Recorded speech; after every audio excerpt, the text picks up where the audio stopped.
Agora pode gravar, viu, Antônio, se quiser. A se colocar em pé, meus irmãos, em reverência à palavra do Senhor, e abrir a sua Bíblia no Evangelho de João, capítulo 1. Evangelho de João, capítulo 1. Nós vamos ler o versículo 1 e ler o versículo 14, meus irmãos.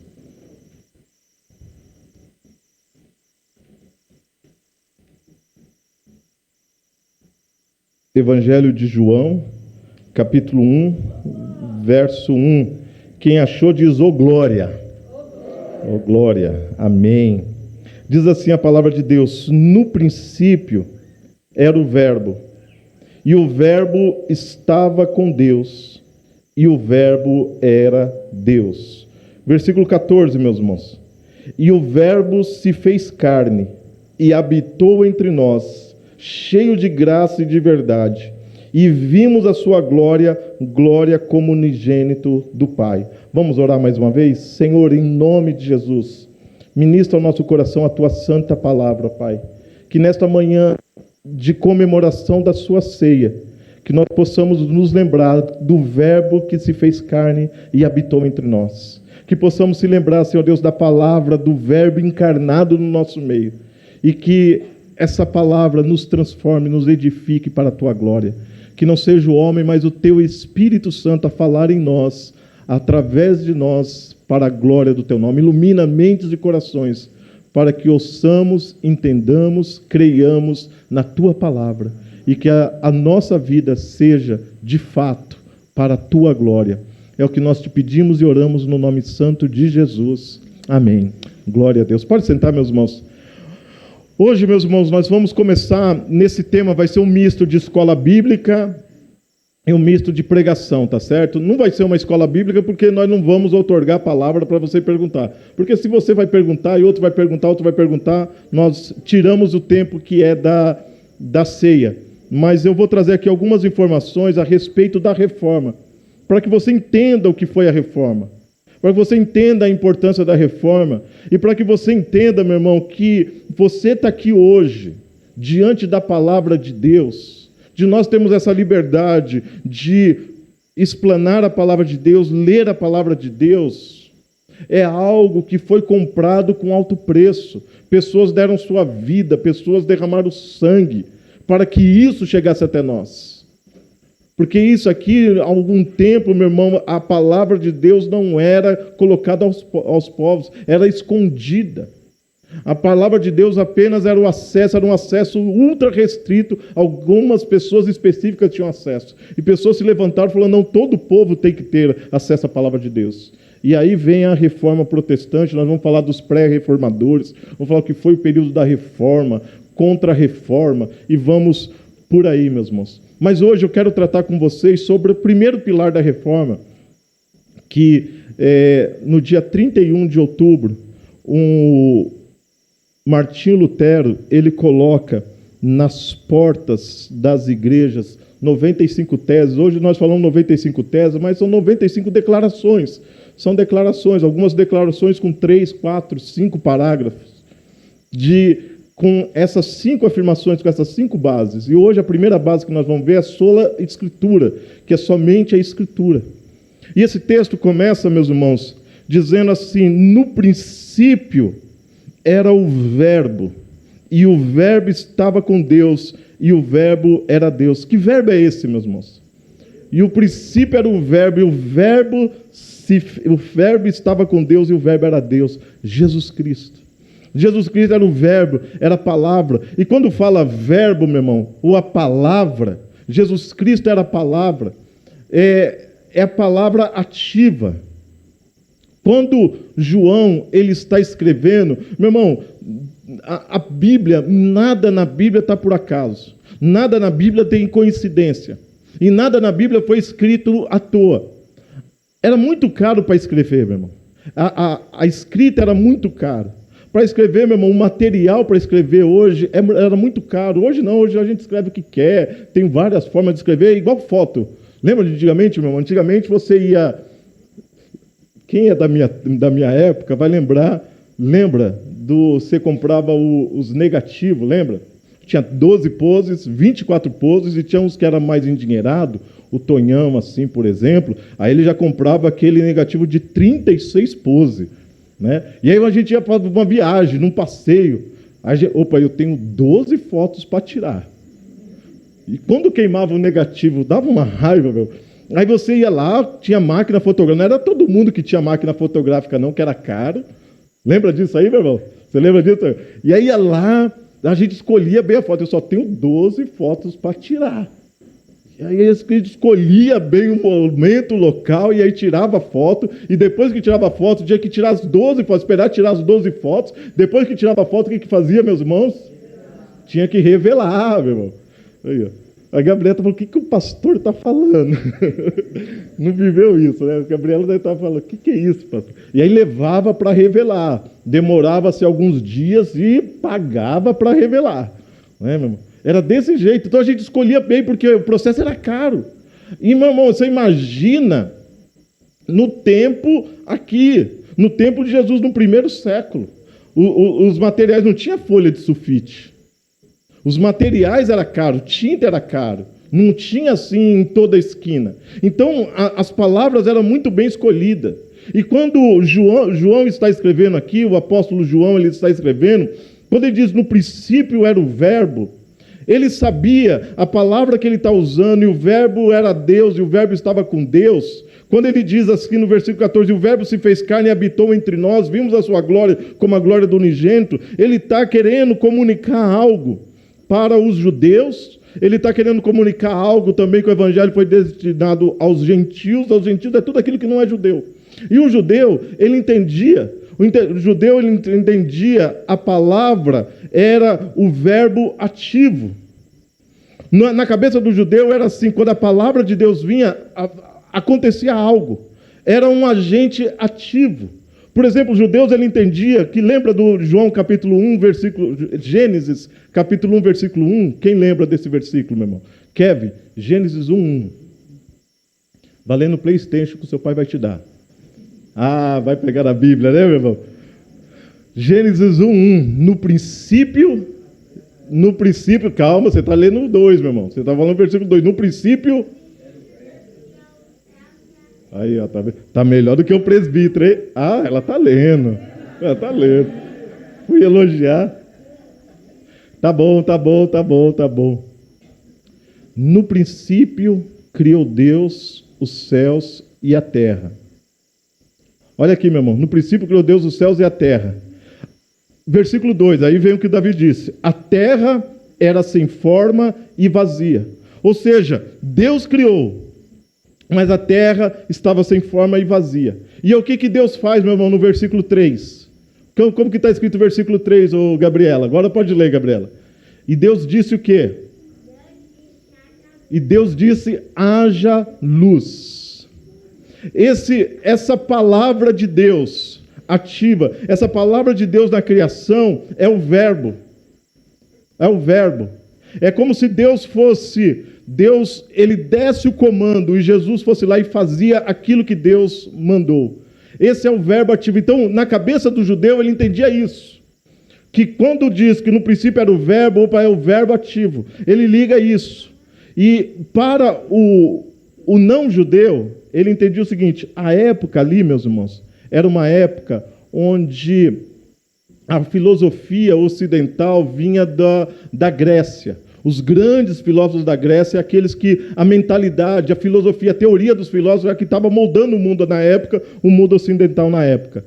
E aí os gentios, ele entendia o seguinte, havia um filósofo antes, eu não gosto de falar de filosofia, meu irmão, mas como é um misto de escola bíblica dominical e coisa, deixa eu falar um pouco de filosofia, você vai entender.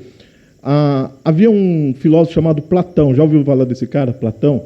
Né, meu irmão? Né? Já ouviu falar do amor platônico? Já ouviu falar do amor platônico, Davi? Já ouviu falar? Então, e aí, por que eu perguntei isso para você, né, Davi? E aí, meus irmãos, Platão, ele tinha uma teoria o seguinte, ele falava assim, ó, existe um mundo ideal, o mundo de Deus, um mundo ideal onde as coisas são perfeitas, e existe um mundo real, que é aqui a terra onde nós habitamos. E esse mundo real é uma projeção do mundo ideal, que é lá e além. Então ele tinha isso. Aí a escola de Alexandria, que são os filósofos que vieram dessa escola, eles diziam assim, sabe essa teoria de Platão, do mundo real e mundo ideal? Há um agente, há um portal, há uma escada, há um elo que nos liga a esse mundo ideal. E isso é a palavra logos. A palavra verbo aqui é a palavra logos no grego.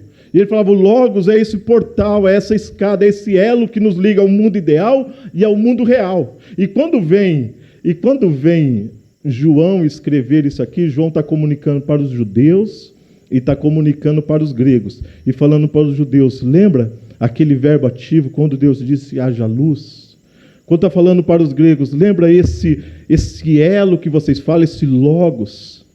Esse logos estava com Deus, esse logos era Deus. Vimos a sua glória como a glória do unigênito, cheio de graça e de verdade. Esse logos é Jesus Cristo, Filho de Deus Pai, o que nos liga do mundo real para o mundo ideal.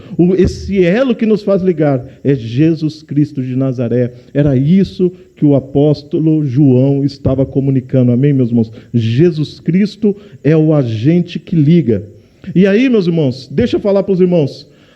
Assim como lá em Gênesis 1:1, que diz que no princípio criou Deus os céus e a terra sem forma e vazia. E ali, a esse período, a esse abismo, os estudiosos da Bíblia diz que ali foi um período de eras, que a terra pode ter ficado séculos ou até milênios entre a criação e até que Deus disse, haja luz. E assim como houve esse período que ficou, vamos dizer assim, que ficou ermo, e vem Deus e traz uma palavra, haja luz, e vem o verbo e começa a criar todas as coisas, assim também aconteceu em João, meus irmãos. Quando João está escrevendo, lembra do intervalo entre o Antigo Testamento e o Novo Testamento, meus irmãos? Lembra desse intervalo? Quantos tempos foram, meus irmãos? 400 anos. Algumas Bíblias antigas, hoje não fazem mais isso, mas algumas Bíblias antigas, eles deixam 4 páginas em branco, que é simbolizando os 400 anos sem profecia, 400 anos de Deus sem levantar um profeta, 400 anos sem Deus se comunicar com o povo. Assim como foi em Gênesis 1:2 e Gênesis 1:3, assim também está acontecendo aqui. Depois de Deus ficar 400 anos sem falar com aquele povo. E aí Deus vem através de Jesus.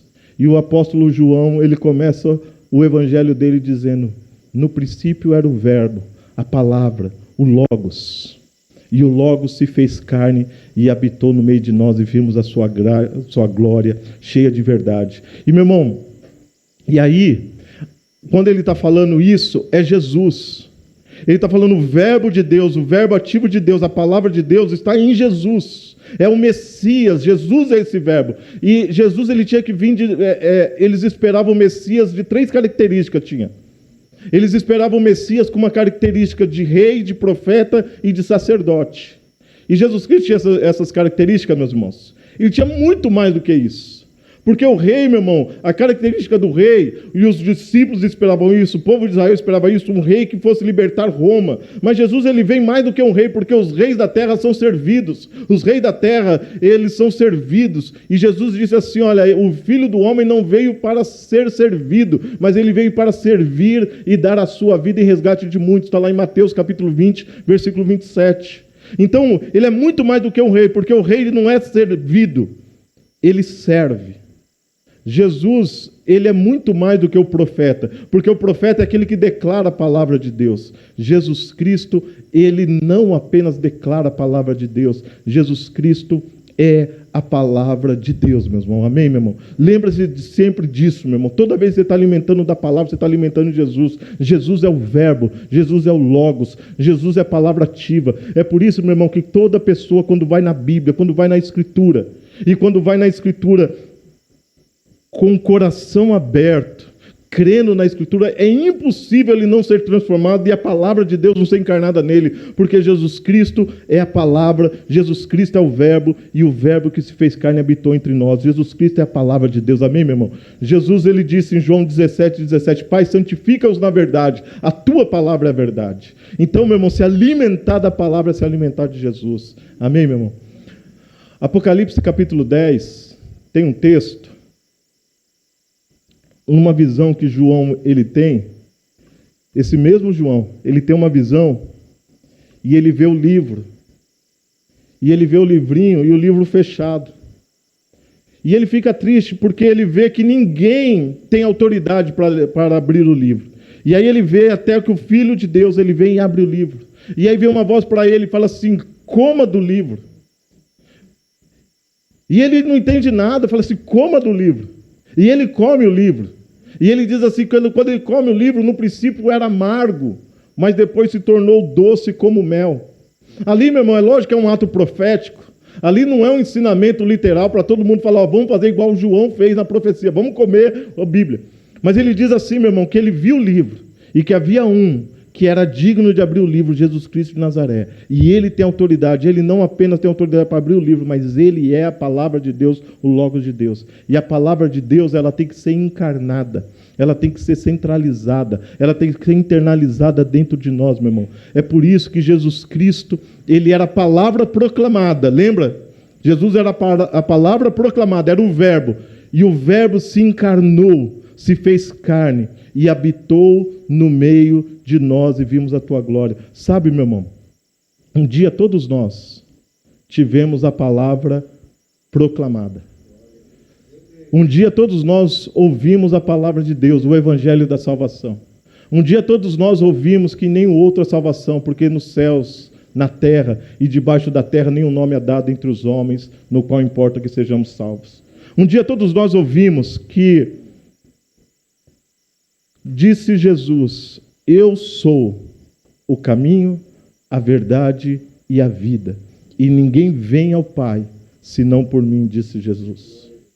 Um dia nós ouvimos que a graça de Deus se manifestou, trazendo salvação a todos os povos. Ou seja, a palavra foi proclamada. Um dia todos nós ouvimos. Mas apenas a palavra não ficou...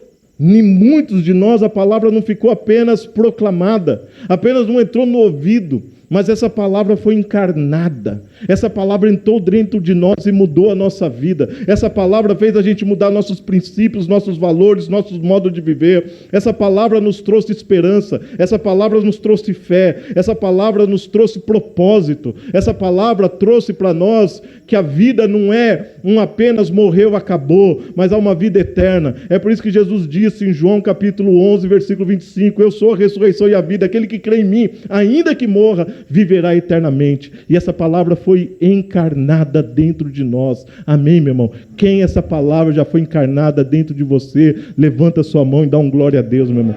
Glória a Deus, meu irmão. Essa palavra foi encarnada dentro de mim, meu irmão.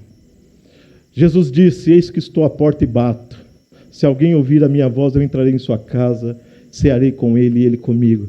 Jesus, há muita gente, e diga-se de passagem, há muito crente, que Jesus está proclamando do lado de fora, mas Ele quer encarnar dentro de você, meu irmão.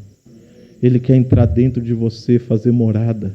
É por isso, meu irmão, o propósito de Jesus, olha o que diz no versículo 14, João 1,14, e o verbo se fez carne, ou seja, a palavra proclamada, ela se encarnou, ela se tornou presente. E olha o que diz, e habitou entre nós. Eu gosto dessa palavra habitou, que é a mesma palavra lá no Antigo Testamento, tabernaculou. Porque no Antigo Testamento, quando o povo está saindo do Egito e indo para a terra prometida, enquanto eles estão no deserto, Deus manda eles construírem um tabernáculo. E aquele tabernáculo representava a presença de Deus.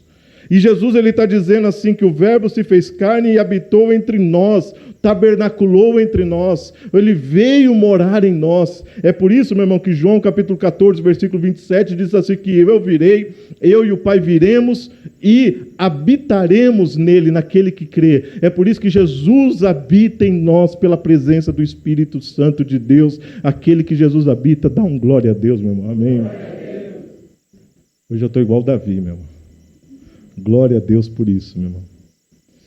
Isso é muito bom, meu irmão, a palavra encarnada. E deixa eu falar, meu irmão, a palavra de Deus, ela tem que fazer esse circuito. Esse circuito. O que é esse circuito que eu estou falando? É a palavra proclamada e a palavra encarnada. Um dia a palavra de Deus foi proclamada na tua vida e você encarnou essa palavra. E agora que você encarnou essa palavra, você tem que proclamar essa palavra para que outras pessoas que ouçam a palavra proclamada se torne palavra encarnada. Amém, meu irmão? O que é missões, meu irmão? Missões é fazer com que a palavra que foi encarnada em mim seja proclamada, para que as pessoas que ouvirem a proclamação do Evangelho creiam e essa palavra proclamada se torne encarnada. E assim vai acontecendo. Assim aconteceu na vida dos primeiros discípulos. Assim aconteceu, meus irmãos, no segundo século com os apologistas. Assim aconteceu no terceiro século. Assim aconteceu em todos os séculos. Em 1517, mais precisamente no século XVI, século XII, XIII, XIV, XV, foram tempos difíceis, tempos de trevas. Né, meu irmão? Há alguns historiadores que dizem que foi o período da escuridão. Meu irmão? A igreja estava totalmente longe da palavra, distante da palavra. Pouquíssimas pessoas tinham acesso à palavra. Os cultos, as missas, eram rezadas no latim, onde o povo não entendia nada. Era apenas, literalmente, missa de corpo presente, ou seja, as pessoas estavam lá, mas as pessoas não entendiam nada. Eram vendidos indulgências. Precisava construir as grandes basílicas. Por exemplo, a Basílica de São Pedro. Precisava construir e poucos recursos estavam entrando. E aí tem um desses camaradas, dois João fizeram parte na vida de Martim Lutero. Dois João. Eu vou falar João, mas era John, tá certo? Não vou falar John porque eu sou brasileiro, então eu tenho que falar na nossa língua. Dois João fizeram parte. O primeiro foi o João Tetzel e o outro foi o John von Stoikel. Stockens, só que nome complicado, né, meu irmão? Esses nomes alemão. E esse John Tetzel, esse influenciou Martim Lutero de maneira negativa. John von Stockens, ele influenciou de maneira positiva. Esse John Tetzel, ele pediu carta ao Papa para que pudesse ir nas cidades, nas províncias, para levantar recursos para construir a basílica, para vender indulgências. E ele tinha certificados, era como, sabe o seu certificado de batismo? Era mais ou menos aqueles certificados. E eles vinham em nome do Papa, com carimbo do Papa. E eles vinham com um Papa assim, olha, gente, eu tenho aqui a autoridade do Papa, e eles criam que Papa perdoava pecados, eles criam que Papa poderiam absolver pessoas de pecados e tudo mais. Fala assim, eu tenho aqui um decreto do Papa. E ele é um cara muito bom, ele era muito bom de lábia, e ele era muito bom de falar, de convencer as pessoas, meu. E isso aqui, eu estou falando da Igreja Católica, mas isso aqui que acontece dentro dos nossos arraial evangélico, meu irmão. A Igreja Evangélica no Brasil, eu falava isso com os pastores há alguns meses atrás, a gente estava num café de pastor, eu falei, a Igreja Evangélica no Brasil precisa urgente de uma reforma protestante. Precisamos urgentemente voltar à palavra de Deus, meu irmão. Porque tem igreja que eles vão e atrás levam uma rosa ungida para sua casa. Ele fala, faz uma oração e coloca em cima da televisão ou em cima do rádio, coloca um copo d'água. Faz a oração e coloca um copo d'água. E depois que você fizer a oração, bebe desse copo d'água. Porque aí você vai ter paz. Esse copo d'água vai fazer bem para você, meu. Não, o copo d'água vai fazer bem para você porque vai melhorar os rins, vai dar uma limpada no seu organismo. Mas não tem nada de espiritual um copo de água, meu irmão. E aí tem igreja que vem, olha, água do Rio Jordão, água milagrosa. Mentira, meu irmão. Mentira. Mentira. Meu irmão, o que não é evangelho? Para você saber, meu irmão. Se a salvação não é apenas por intermédio de Jesus, não é o evangelho. Se qualquer bênção para você receber de Deus que não for pela graça, ou se para receber a bênção de Deus você tem que fazer alguma coisa, não é evangelho. Não é evangelho. Então tem muita coisa que parece evangelho, mas não é evangelho. Tem muita igreja que parece que prega o evangelho, mas não prega o evangelho. Vem de indulgências. A mesma coisa que acontecia lá. Então não adianta a gente falar mal, que a igreja tal, que a igreja... Não, a igreja evangélica no Brasil hoje precisa de uma reforma urgente. Martinho Lutero, ele tinha uma frase que é verdade. É uma igreja reformada sempre se reformando. Nós precisamos disso. Nós somos uma igreja reformada, viemos da reforma, somos filhos da reforma, mas estamos em constante reforma. Porque a reforma não acabou em 1517. Precisa continuar hoje, e eu falo hoje, tem gente hoje que é muito melhor do que John Tetzel. Tem pastores hoje que John Tetzel, ele põe John Tetzel no bolso, com malícia, de aproveitar da fé das pessoas. Ed Renekiewicz, ele disse uma coisa, ele falou assim, os falsos profetas, eles aproveitam de 3 coisas das pessoas. Primeiro, meu irmão, como que um falso profeta ele consegue extorquir as pessoas? Primeiro, pela ganância, meu irmão. Pela ganância.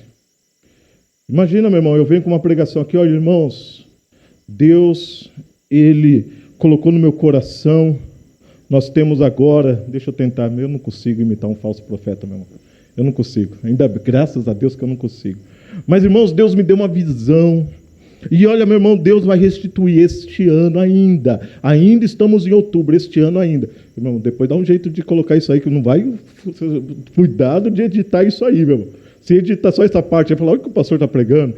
Então, meu irmão, imagina um falso profeta chega e fala, olha, esse ano ainda, nós estamos em outubro. Ainda falta outubro, novembro e dezembro. Mas esse ano ainda Deus vai te restituir 5 vezes mais. Tudo aquilo que o diabo tomou. Eu tenho aqui, meu irmão, eu tenho isso aqui. Se você fizer esse sacrifício, se você comprar esse amuleto, se você adquirir isso, Deus vai restituir na tua vida 5 vezes mais, porque Deus me falou.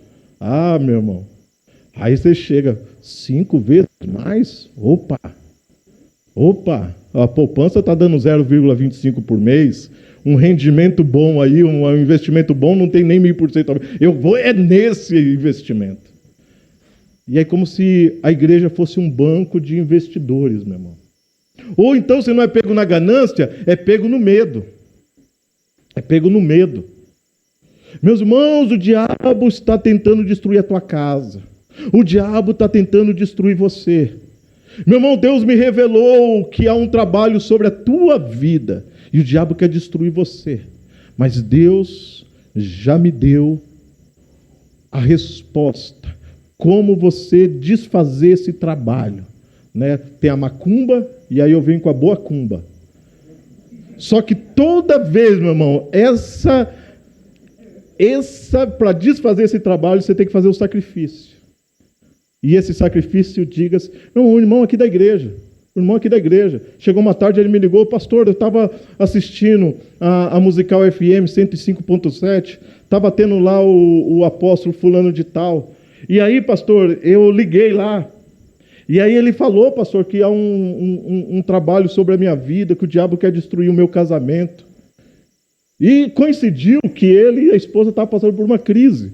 Né, meu irmão? Qual casais que não passam por crises familiares? Aí coincidiu, estava passando. E falou, pastor, e ele revelou que fizeram uma macumba para mim. Só que, pastor, ele está pedindo R$500 para desfazer esse trabalho, vai ser 5 dias. Falei, meu irmão, para com isso. Meu irmão, não vai dar R$500 não, meu irmão. Eu falei, isso é mentira. Não existe isso. Eu falei, meu irmão, se você realmente entregou a sua vida para Jesus de fato, a Bíblia diz assim, conhecereis a verdade e a verdade vos libertará. Você foi liberto. Cristo não pede, meu irmão, não tem coisa. Creia na obra da cruz que você foi liberto por Cristo. Para de... E aí ele falou, pastor, quase que eu fui enganado. Aí depois ele falou, meu Deus. E aí quando ele foi pesquisar, ele faz isso com um monte de gente. Mas você imagina, meu irmão, se ele, no rádio, ele anuncia isso para 500 pessoas e 50 pessoas fazem isso. Você imagina quantos por dia?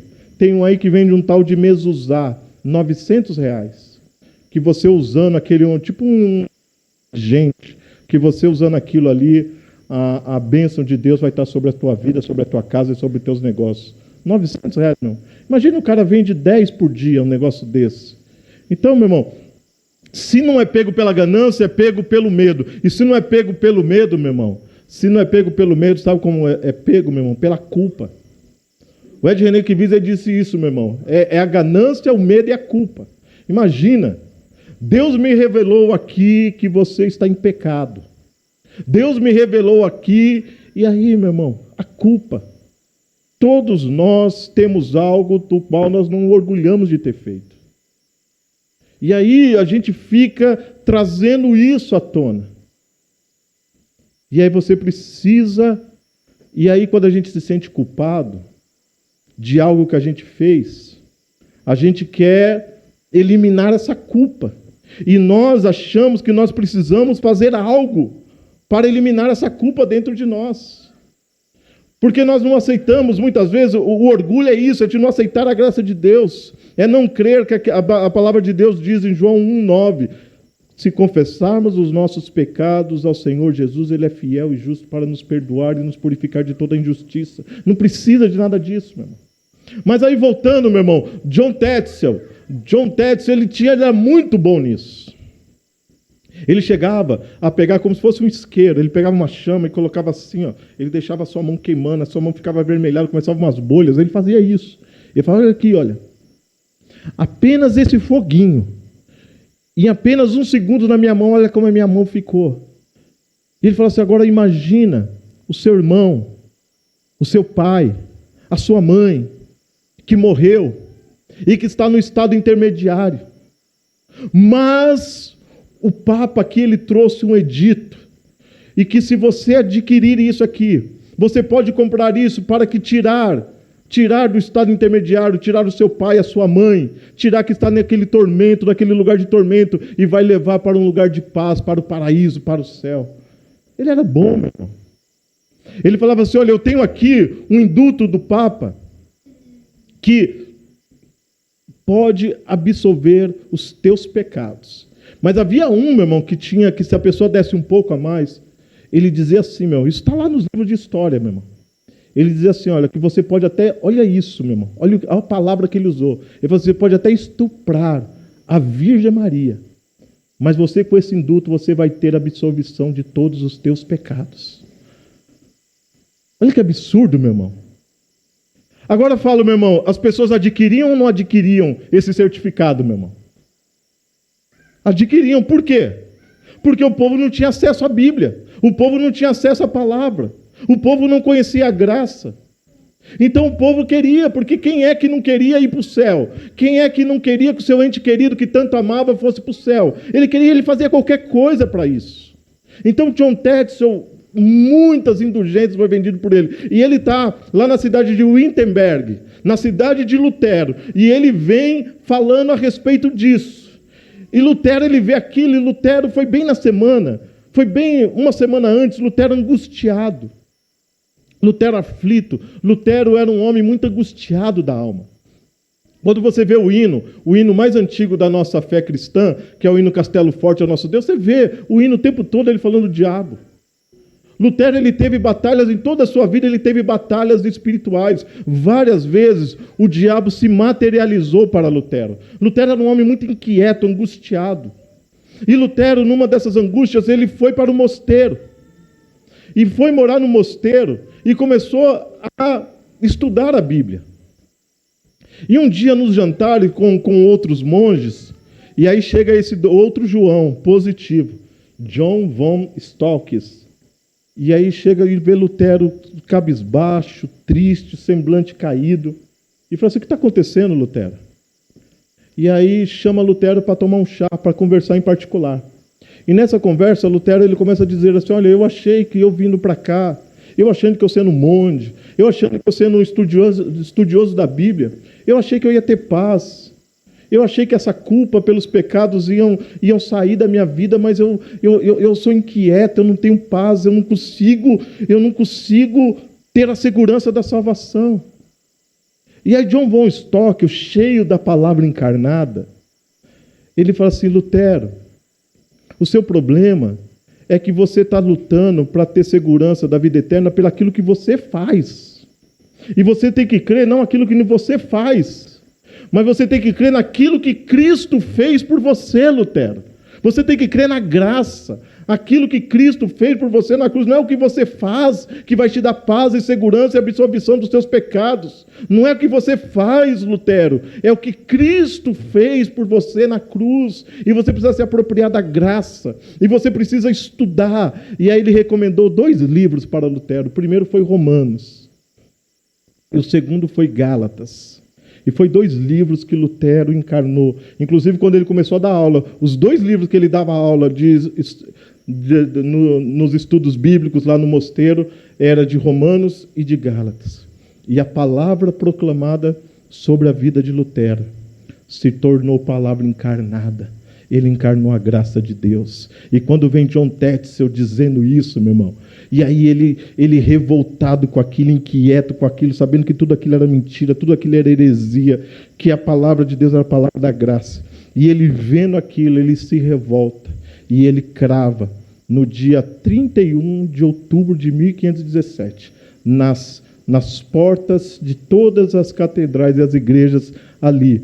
Por que no dia 31, meus irmãos? Porque no dia 1º de novembro, olha aqui, mulheres, dia 1º de novembro é o dia dos homens. Sabia, Walter? Sabia? Sabia, Wagner? Não sabia não? Sabia, Daniel? Dia 1º de novembro é o dia dos homens. É o dia de todos os santos, meu irmão. Essa aí foi a pior, né, meu irmão? Essa foi a pior, né? Dia de todos os santos. Dia 1º de novembro era o dia de todos os santos. E era sabido que todas as pessoas iam nas igrejas. E muita gente ia nas igrejas. E aí foi cravado ali, no dia 31 de outubro, as 95 teses. E ali começa a reforma protestante, meus irmãos. Tudo isso porque alguém proclamou a palavra de Deus. E a palavra de Deus proclamada foi encarnada na vida daquelas pessoas. E Lutero encarnou a palavra de Deus. E Deus levantou outras pessoas assim como Lutero, Zwinglio, depois veio Savonarola, depois veio a Suíça, veio um outro reformador muito importante, que é João Calvino. E aí, meu irmão, explodiu. Eu digo que quando você vai fazer pipoca à moda antiga, lembra? Hoje em dia o pessoal faz pipoca no micro-ondas, não é pipoca à moda antiga. Sabe como é a pipoca à moda antiga? Você colocava um pouquinho de óleo ali na panela, né, e derramava ali o milho, né, meu irmão? E aí, como começava a esquentar, o que acontece, meu irmão? Toda pipoca, ela se transforma de uma vez? Ela pipoca de uma vez? Não. Vem aos poucos. Começa uma, começa outra, depois você vê, parece quando o São Paulo é campeão, né? Pá, pá, pá, pá, pá, pá, pá. É aquela alegria toda. Faz tempo, né, Wagner? Lutero foi esse primeiro. Foi esse primeiro, meu irmão. E depois de Lutero veio muitos outros, meu irmão. E veio muitos outros. E hoje nós aqui, 2021, 504 anos depois, nós estamos declarando as mesmas coisas que Lutero disse lá. Somente a palavra de Deus. A Bíblia, somente a Bíblia é o nosso único livro no qual nós trazemos os nossos princípios e aquilo que nós praticamos baseado na Bíblia. 504 anos depois, nós estamos declarando que somente a fé. A salvação é somente pela fé em Cristo Jesus. A Bíblia diz assim: pela graça sois salvos, mediante a fé. E isso não vem de vós, é dom de Deus, não pelas obras, para que ninguém se glorie. Efésios 2, 8 e 9. A salvação é somente em Cristo, em nenhum outro a salvação. É somente através de Jesus Cristo. Jesus é o único e verdadeiro caminho. Romanos 8, 33 diz assim: aquele que nem mesmo seu próprio filho poupou, antes o entregou por nós, como não nos dará juntamente com ele, gratuitamente com ele, todas as demais coisas. A salvação em Cristo e todas as bênçãos de Deus eu tenho em Cristo. Não é pelo que eu faço, é por aquilo que Cristo fez. Salvação somente pela graça. E somente o cristão, ele tem que buscar, quer em palavras, quer em atitudes, quer em pensamento, ele tem que buscar uma coisa, somente a glória de Deus. 1 de Coríntios, capítulo 10, versículo 31, diz assim: nem o outro, quer comais, quer bebais, ou façais qualquer outra coisa, faça tudo para a glória de Deus. Amém, meu irmão? Colossenses 3,17 diz assim: seja em palavras, seja em obras, façam tudo para a glória do Senhor Jesus Cristo. O crente, ele busca a glória de Deus. Tudo que faz, meu irmão, você está solteiro, quer namorar, namore para a glória de Deus. Eu vou casar, case para a glória de Deus. Eu estou escolhendo meu curso para a faculdade, escolha para a glória de Deus. Eu quero mudar de profissão, faça isso para a glória de Deus. Tudo que você fizer, busque sempre a glória de Deus. Tudo que fizer, seja em obra, seja em pensamento, faça tudo para a glória de Deus. Somente a Deus seja toda a honra e toda a glória. Tudo que você fizer, consagre ao Senhor, meu. Você fazendo isso, a sua vida vai estar edificada em Deus, para a glória dele. Que essa palavra encarnada, que essa palavra proclamada, possa ser encarnada dentro de nós, para a glória dele, em nome de Jesus, meu irmão. Vamos colocar de pé, vamos estar orando. Eu quero convidar você a desafiar você a vir nesses próximos domingos. Hoje nós falamos somente a Escritura. Semana que vem nós vamos falar somente a fé. Somente a fé. Como que é isso? Trabalhar Gálatas, que é fé e obras. Trabalhar a tensão de Tiago.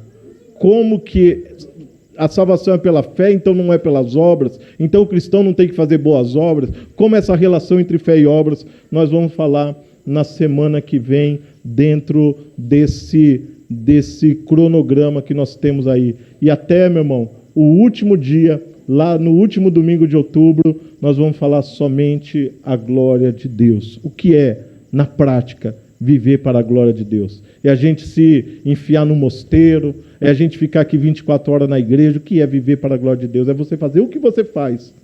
E aí nós vamos ver como que é a maneira em que nós vivemos para a glória de Deus. Fecha os teus olhos, vamos estar orando, meu irmão. Eu queria ter um momento de gratidão, meu irmão. Um momento de gratidão, que você foi escolhido por Deus. Amém, meu irmão?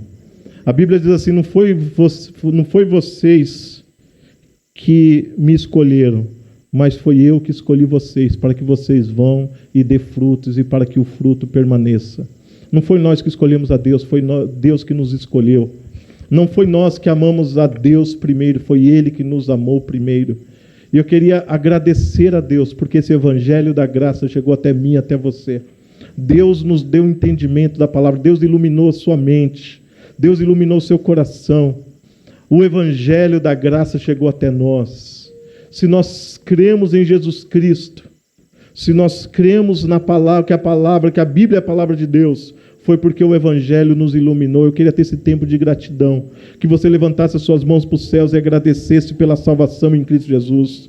Pai, obrigado, ó Pai, porque fomos comprados, lavados, remidos por um alto preço. Obrigado pelo seu sangue derramado na cruz do Calvário. Senhor Deus, obrigado, ó Pai, pelos homens que o Senhor levantou para que o evangelho chegasse até nós. Obrigado, ó Pai, nós reconhecemos, ó Pai, o alto preço. Reconhecemos, ó Pai, que foi com derramamento de sangue que a Tua palavra chegou até nós. E, ó Pai, esse momento não é em vão. Nós não queremos que esse momento seja em vão. Que essa palavra que foi proclamada a nós e que possa ser encarnada, e que possamos passar, ó Pai, aos nossos filhos, e os nossos filhos passarem aos filhos dos nossos filhos, e que nós possamos continuar essa caminhada, continuar essa corrida com fé, com perseverança, olhando para Jesus, ó Pai. Não permita, ó Pai, que olhamos as circunstâncias, as dificuldades, as tentações, mas permita que olhamos para Jesus, o autor e consumador da nossa fé. e para que, Senhor Deus, o propósito, o projeto, o plano que o Senhor tem para nós nessa caminhada, que se concretize para a honra e para a glória do Teu nome. Oh, Senhor Deus, que toda palavra contrária, Senhor Deus, que toda seta, Senhor Deus, que vem querer impedir o Teu servo, a Tua serva, de caminhar nesse firme caminho, caia por terra em nome de Jesus Cristo. Fortalece o Teu povo, fortalece a Tua igreja. Senhor Deus, ao que está desanimado, traz ânimo da Tua palavra. Senhor Deus, que possa ver, reconhecer que pessoas deram a vida pelo Evangelho, deram a vida pela igreja, deram a vida por amor a Ti, Senhor, e que possamos, ó Pai, largar de lado todo o desânimo e caminhar firmes, constantes, sabendo que o nosso trabalho no Senhor não é em vão, ó Pai. Obrigado, ó Pai, pela Tua palavra ter chegado até nós. Obrigado pela salvação em Cristo Jesus. Obrigado, ó Pai, pela igreja do Senhor, igreja viva, igreja, Senhor Deus, que proclama o Teu Evangelho. Oh, Senhor Deus, que nunca possamos perder as missões de vista, e que nunca, Pai, saiamos da Tua palavra, que a Tua palavra seja a nossa bússola, que a Tua palavra seja o nosso norte, que a Tua palavra seja, Senhor Deus, a nossa regra, única regra de fé e de prática, Pai. É isso que nós oramos e assim clamamos, e nós queremos, ó Pai, ao partir deste pão, ao beber esse cálice, ó Pai, nós queremos lembrar a Tua morte, nós queremos lembrar a cruz, nós queremos lembrar o alto preço que foi pago em resgate de cada um de nós, ó Pai. A Ti seja toda a honra, toda a glória e todo o louvor. Nós oramos no nome e para a glória do Senhor e Salvador Jesus Cristo. Amém. Glória a Deus.